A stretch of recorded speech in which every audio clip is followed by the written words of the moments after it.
ومن آياته أن خلق لكم من أنفسكم أزواجا لتسكنوا إليها وجعل بينكم مودة ورحمة۔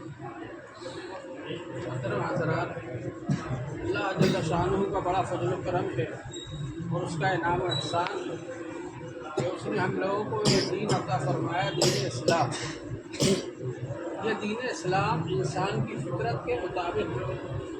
انسان کو زندگی میں جن جن چیزوں کی ضرورت پڑتی ہے اس کے بارے میں دین اسلام کے اندر ہدایات موجود ہیں، احکام موجود ہیں۔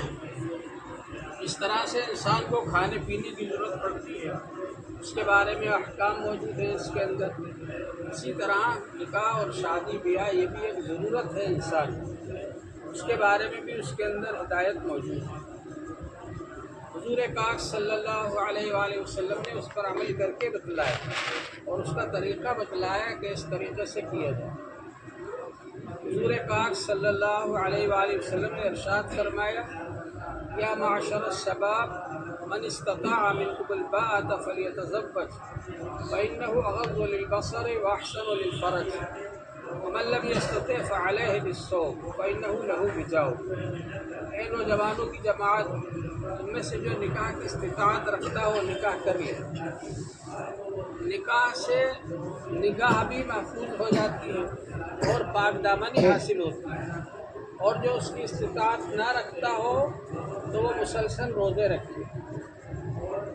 دوسری حدیث میں حضور پاک صلی اللہ علیہ وآلہ وسلم نے یہ ارشاد فرمایا، تزوجوا الودود الولود، ایسی عورتوں سے نکاح کرو جن کے بارے میں یہ انداز ہو، یہ معلومات ہو کہ ان سے بچے زیادہ ہوں گے۔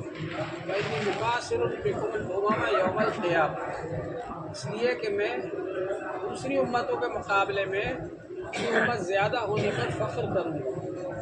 اس سے معلوم ہوا کہ نکاح کا مقصد پاک دامنی حاصل کرنا، اور نکاح کا مقصد یہ ہے کہ بچے ہوں، نسل آگے بڑھانا، یہ مقصد ہے۔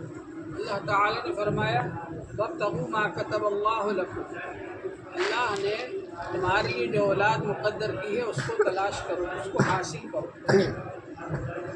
دوسرے کہ رشتہ کس طرح سے منتخب کیا جائے اس کے بارے میں حضور پاک صلی اللہ علیہ وآلہ وسلم نے ارشاد فرمایا، تنکح المرأة لأربع، لمالها ولجمالها ولحسبها ولدینها فاظفر بذات الدین۔ عورت سے 4 وجہوں سے نکاح کیا جاتا ہے، مالداری کی وجہ سے، حسن و جمال کی وجہ سے، خاندانی عزت و وجاہت کی وجہ سے، اور دینداری کی وجہ سے۔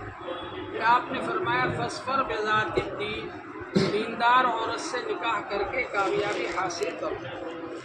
اس طرح سے آپ نے یہ بات ارشاد فرمائی کہ نیک اور دیندار دلہن تلاش کرو۔ ایسے ہی آپ نے یہ بھی فرمایا، اذا جاءکم من ترضون دینہ وخلقہ فانکحوہ، جب تمہارے پاس ایسے شخص کا پیغام آئے جس کے دینداری اور اخلاق تم کو پسند ہو تو اس سے نکاح کر دو۔ اگر نہیں کرو گے، الا تفعلوا تکن فتنۃ فی الارض وفساد کبیر، بڑا فتنہ و فساد ہوگا۔ معلوم یہ ہوا کہ دونوں طرف کے خاندان والوں کو حضور صلی اللہ علیہ وسلم نے یہ ہدایت عطا فرمائی کہ نیکی اور دینداری کو پیش نظر رکھتے ہوئے رشتہ منتخب کیا جائے۔ اسی طرح نکاح کا طریقہ بھی حضور صلی اللہ علیہ وسلم نے بہت آسان بتلایا۔ ارشاد فرمایا، ان اعظم النکاح برکۃ ایسرہ مؤونہ، یقیناً سب سے زیادہ برکت والا نکاح وہ ہے جو سب سے زیادہ آسان طریقے پر ہو۔ تو یہ کوشش ہونا چاہیے کہ نکاح جو ہے وہ آسان طریقے پر کیا جائے، اس میں زیادہ مشقت نہ ہو، زیادہ دوسرے والے کو، سامنے والے کو مشقت میں نہ ڈالا جائے، خود بھی مشقت میں نہ پڑے، آسانی کے ساتھ میں نکاح کیا جائے۔ اور حضور پاک صلی اللہ علیہ وآلہ وسلم نے خود اپنے نکاح بھی کیے، اپنی بیٹیوں کے نکاح بھی کیے، نہایت آسان طریقے پر، اس کا ہم کو لحاظ رکھنا چاہیے۔